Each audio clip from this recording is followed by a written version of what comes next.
بسم اللہ الرحمن الرحیم۔ السلام علیکم محترم سامعین، جیسے ہی نبی پاک صلی اللہ علیہ وآلہ وسلم نے جوانی میں قدم رکھا تو آپ صلی اللہ علیہ وآلہ وسلم کے اوصاف حمیدہ اور اخلاق کی وجہ سے عربوں میں آپ کی عزت بڑھتی چلی گئی، اور مکہ میں آپ کی امانت اور دیانت کی وجہ سے آپ کو امین کہہ کر پکارا جانے لگا تھا۔ آپ کا یہ لقب بہت ہی مشہور ہو گیا تھا۔ لوگ آپ کو امین کے علاوہ اور کسی نام سے نہیں پکارتے تھے۔ یہی وجہ تھی کہ ہر کوئی آپ پر اعتماد کرتا تھا۔ جیسے ہی آپ صلی اللہ علیہ وآلہ وسلم اپنی جوانی کی عمر کو پہنچے تو آپ کے چچا ابو طالب کی توقعات آپ سے بڑھنے لگیں۔ روایت میں آتا ہے چونکہ نبی کریم صلی اللہ علیہ وآلہ وسلم جوان ہو چکے تھے تو ابو طالب نے آپ سے کہا، اے بھتیجے، میں ایک بہت غریب آدمی ہوں اور قحط سالی کی وجہ سے اور زیادہ سخت حالات کا سامنا ہے۔ کافی عرصہ سے خشک سالی کا دور چل رہا ہے۔ کوئی ایسا ذریعہ نہیں جو کہ اپنا کام چلا سکے، اور نہ ہماری کوئی تجارت ہے۔ ایک تجارتی قافلہ شام جانے والا ہے، اس میں قریش کے لوگ شامل ہیں۔ قریش کی خاتون خدیجہ بنت خویلد شام کی طرف اپنا تجارتی سامان بھیجا کرتی ہیں۔ جو شخص ان کا مال لے کر جاتا ہے وہ اپنی اجرت ان سے طے کر لیتا ہے۔ اب اگر تم ان کے پاس جاؤ اور ان کا مال لے جانے کی پیشکش کرو تو وہ ضرور اپنا مال تمہیں دے دیں گی، کیونکہ تمہاری امانت داری کی شہرت ان تک پہنچ چکی ہے۔ اگرچہ میں اس بات کو پسند نہیں کرتا کہ تم شام کے سفر پر جاؤ، کیونکہ یہودی تمہارے دشمن ہے، لیکن حالات کی وجہ سے میں مجبور ہوں۔ اس کے علاوہ کوئی چارہ بھی تو نہیں۔ یہاں تک کہ ابو طالب خاموش ہو گئے۔ تب آپ صلی اللہ علیہ وآلہ وسلم نے فرمایا، ممکن ہے وہ خاتون خود میرے پاس کسی کو بھیج دیں۔ یہ بات آپ نے اس لیے کہی تھی کہ سیدہ خدیجہ رضی اللہ عنہا کو ایک با اعتماد آدمی کی ضرورت تھی، اور اس وقت مکہ میں آپ سے زیادہ شریف، پاک باز، امانت دار، سمجھدار اور قابل اعتماد کوئی نہیں تھا۔ ابو طالب اس وقت بہت پریشان تھے۔ آپ کی یہ بات سن کر انہوں نے کہا، اگر تم نہ گئے تو مجھے ڈر ہے وہ کسی اور سے معاملات طے کر لیں گی۔ یہ کہہ کر ابو طالب اٹھ گئے۔ ادھر آپ صلی اللہ علیہ وآلہ وسلم کو یقین تھا کہ سیدہ خدیجہ رضی اللہ عنہا خود ان کی طرف کسی کو بھیجیں گی، اور ہوا بھی یہی۔ سیدہ خدیجہ رضی اللہ عنہا نے اللہ کے رسول صلی اللہ علیہ وآلہ وسلم کو بلا بھیجا۔ پھر آپ صلی اللہ علیہ وآلہ وسلم سے کہا کہ میں نے آپ کی سچائی، امانت داری اور نیک اخلاق کے بارے میں سنا ہے، اور اسی وجہ سے میں نے آپ کو بلوایا ہے۔ جو معاوضہ آپ کی قوم کے دوسرے آدمیوں کو دیتی ہوں، آپ کو ان سے 2 گنا دوں گی۔ آپ صلی اللہ علیہ وآلہ وسلم نے ان کی بات منظور فرما لی۔ پھر آپ صلی اللہ علیہ وآلہ وسلم اپنے چچا ابو طالب سے ملے، انہیں یہ بات بتائی۔ ابو طالب سن کر بولے، یہ روزی تمہارے لیے اللہ تعالیٰ نے پیدا فرمائی ہے۔ اس کے بعد آپ صلی اللہ علیہ وآلہ وسلم سیدہ خدیجہ رضی اللہ عنہا کا سامان تجارت لے کر شام کی طرف روانہ ہوئے۔ سیدہ خدیجہ رضی اللہ عنہا کے غلام میسرہ آپ صلی اللہ علیہ وآلہ وسلم کے ساتھ تھے۔ روانگی کے وقت حضرت خدیجہ رضی اللہ عنہا نے میسرہ سے کہا کہ کسی معاملے میں ان کی نافرمانی نہ کرنا، جو یہ کہیں وہی کرنا، ان کی رائے سے اختلاف نہ کرنا۔ آپ صلی اللہ علیہ وآلہ وسلم کے سب چچاؤں نے قافلے والوں سے آپ کی خیر گیری رکھنے کی درخواست کی۔ اس کی وجہ یہ بھی تھی کہ ذمہ داری کے لحاظ سے یہ آپ صلی اللہ علیہ وآلہ وسلم کا پہلا تجارتی سفر تھا، گویا آپ صلی اللہ علیہ وآلہ وسلم اس کام میں بالکل نئے تھے۔ ادھر آپ صلی اللہ علیہ وآلہ وسلم روانہ ہوئے، ادھر آپ صلی اللہ علیہ وآلہ وسلم کا معجزہ شروع ہو گیا۔ ایک بدلی نے آپ صلی اللہ علیہ وآلہ وسلم کے اوپر سایہ کر لیا۔ آپ صلی اللہ علیہ وآلہ وسلم کے ساتھ ساتھ چلنے لگی۔ جب آپ صلی اللہ علیہ وآلہ وسلم شام پہنچے تو بصرہ شہر کے بازار میں ایک درخت کے سائے میں اترے۔ یہ درخت ایک عیسائی راہب نستورہ کی خانقاہ کے سامنے تھا۔ اس راہب نے میسرہ کو دیکھا تو خانقاہ سے نکل آیا۔ اس وقت اس نے آپ صلی اللہ علیہ وآلہ وسلم کو دیکھا کہ آپ صلی اللہ علیہ وآلہ وسلم درخت کے نیچے ٹھہرے ہوئے تھے۔ اس نے میسرہ سے پوچھا کہ یہ شخص کون ہے جو اس درخت کے نیچے موجود ہے؟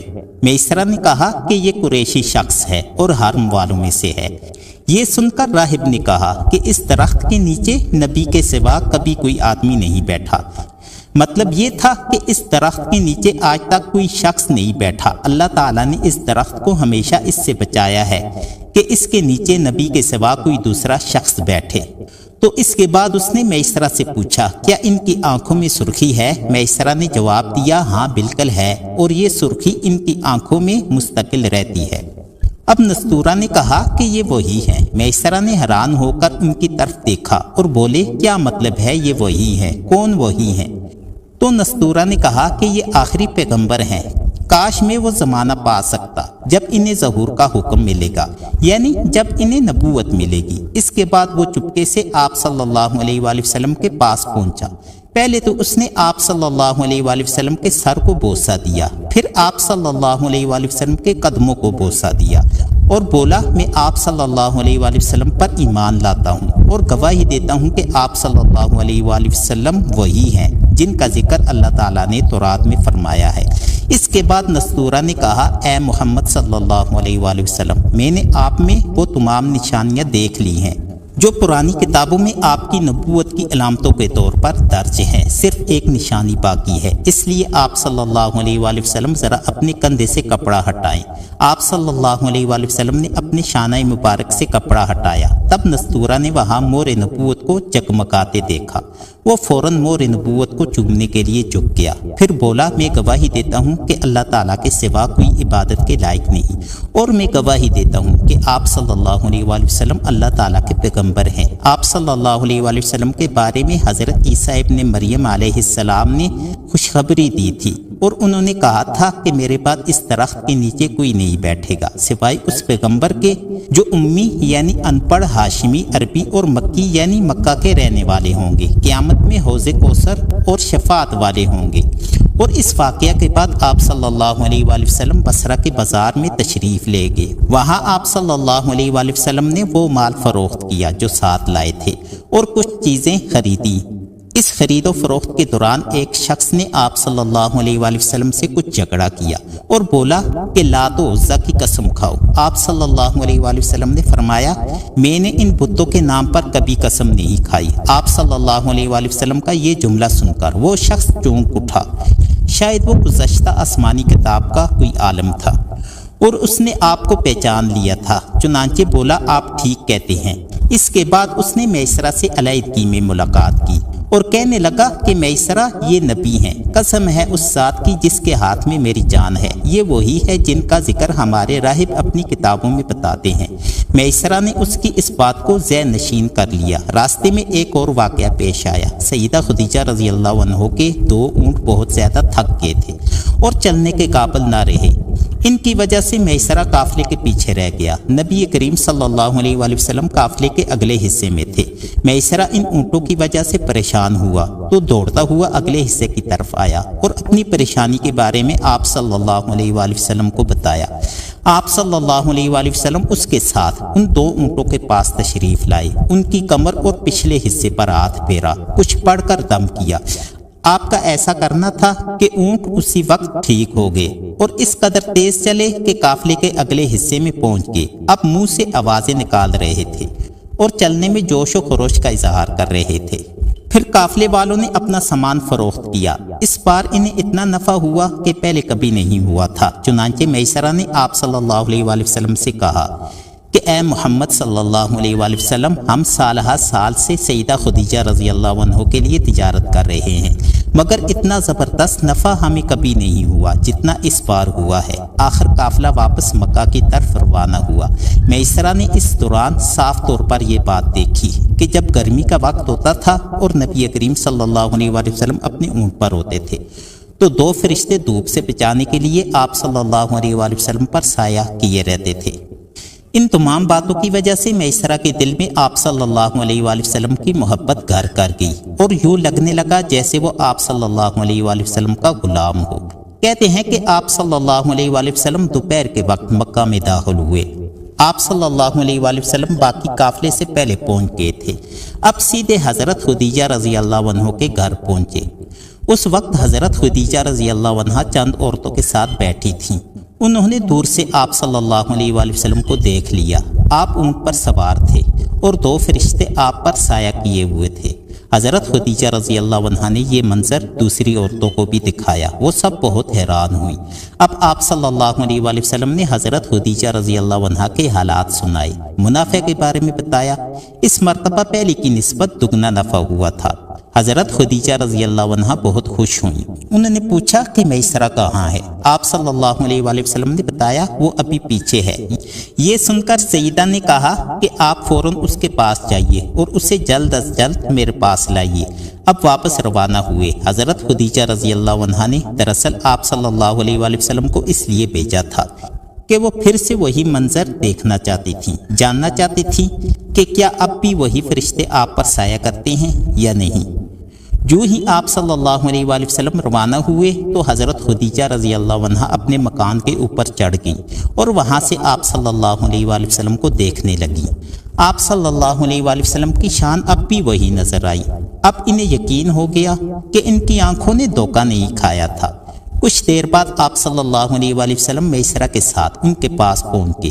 حضرت خدیجہ رضی اللہ عنہا نے میسرہ سے کہا کہ میں نے ان پر 2 فرشتوں کو سایہ کرتے ہوئے دیکھا ہے، کیا تم نے بھی کوئی ایسا منظر دیکھا ہے؟ تو میسرہ نے کہا کہ میں تو یہ منظر اس وقت سے دیکھ رہا ہوں جب قافلہ یہاں سے شام جانے کے لیے روانہ ہوا تھا۔ اس کے بعد میسرہ نے نستورہ سے ملاقات کا حال سنایا۔ دوسرے آدمی نے جو کہا تھا وہ بھی بتایا، جس نے لات اور عزیٰ کی قسم کھانے کے لیے کہا تھا۔ پھر اونٹوں والا واقعہ بھی بتایا۔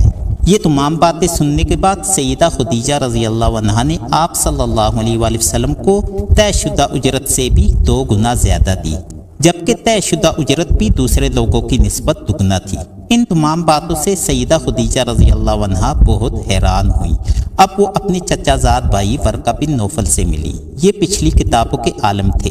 سیدہ خدیجہ رضی اللہ عنہا نے انہیں جو کچھ خود دیکھا اور میسرہ کی زبانی سنا تھا وہ سب کہہ سنایا۔ ورقہ بن نوفل اس وقت عیسائی مذہب سے تعلق رکھتے تھے، اس سے پہلے وہ یہودی تھے۔ سیدہ خدیجہ رضی اللہ عنہا کی تمام باتیں سن کر ورقہ بن نوفل نے کہا، خدیجہ اگر یہ باتیں سچ ہیں تو سمجھ لو محمد صلی اللہ علیہ وآلہ وسلم اس امت کے نبی ہیں۔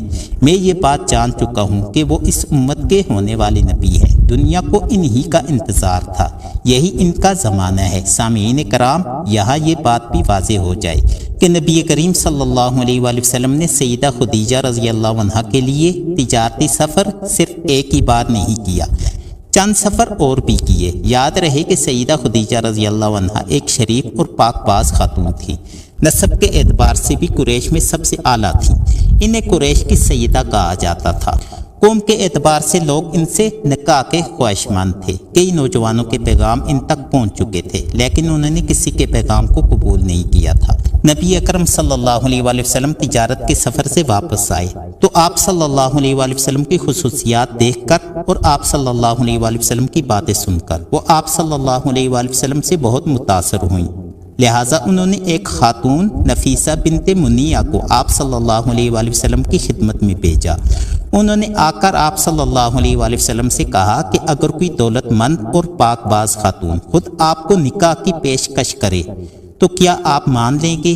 ان کی بات سن کر آپ صلی اللہ علیہ وآلہ وسلم نے فرمایا وہ کون ہے؟ نفیسہ نے فوراً کہا خدیجہ بنت خویلد۔ آپ صلی اللہ علیہ وآلہ وسلم نے انہیں اجازت دے دی۔ نفیسہ بنت منیہ سیدہ خدیجہ رضی اللہ عنہا کے پاس آئیں، انہیں ساری بات بتائی۔ سیدہ خدیجہ رضی اللہ عنہا نے اپنے چچا عمر بن اسد کو اطلاع کرائی تاکہ وہ آ کر نکاح کر دے۔ سامعین کرام، آپ کو بتاتے چلیں کہ سیدہ خدیجہ رضی اللہ عنہا کی اس سے پہلے 2 مرتبہ شادی ہو چکی تھی۔ ان کا پہلا نکاح عتیق بن مائد سے ہوا تھا، اس سے ایک بیٹی ہندا پیدا ہوئی تھی۔ عتیق کے فوت ہو جانے کے بعد سیدہ کا دوسرا نکاح ابو حالہ نامی شخص سے ہوا۔ ابو حالہ کی وفات کے بعد سیدہ خدیجہ رضی اللہ عنہ بے وقی کی زندگی گزار رہی تھی کہ انہوں نے آپ صلی اللہ علیہ وآلہ وسلم سے نکاح کا ارادہ کر لیا۔ اس وقت سیدہ کی عمر 40 سال کے لگ بھگ تھی۔ سیدہ خدیجہ رضی اللہ عنہا کے چچا عمر بن اسد وہاں پہنچ گئے۔ ادھر نبی کریم صلی اللہ علیہ وآلہ وسلم بھی اپنے چچاؤں کو لے کر پہنچ گئے۔ نکاح کس نے پڑھایا؟ اس بارے میں روایات مختلف ہیں۔ ایک روایت یہ ہے کہ نکاح چچا ابو طالب نے پڑھایا تھا۔ مہر کی رقم کے بارے میں بھی روایات مختلف ہیں۔ ایک روایت یہ ہے کہ مہر کی رقم 12 اوقیہ کے قریب تھی۔ دوسری روایت یہ ہے کہ آپ صلی اللہ علیہ وآلہ وسلم نے مہر میں 20 جوان اونٹنیاں دی۔ نکاح کے بعد نبی کریم صلی اللہ علیہ وآلہ وسلم نے ولیمے کی دعوت کھلائی اور اس دعوت میں آپ صلی اللہ علیہ وآلہ وسلم نے 1 یا 2 اونٹ ذبح کیے۔ سامعین کرام، یہ تھی ہماری آج کی ویڈیو۔ اس ویڈیو کو آپ نے اپنے دوستوں کے ساتھ اور اپنے پیاروں کے ساتھ بھی ضرور شیئر کرنا ہے۔ میں امید کرتا ہوں کہ آپ کو ہماری آج کی ویڈیو ضرور پسند آئی ہوگی۔ اگر آپ کو ہماری آج کی ویڈیو پسند آئی ہو تو سب سے پہلے تو اس کو لائک کریں اور اپنی رائے کا اظہار کومنٹ سیکشن میں لازمی کریں۔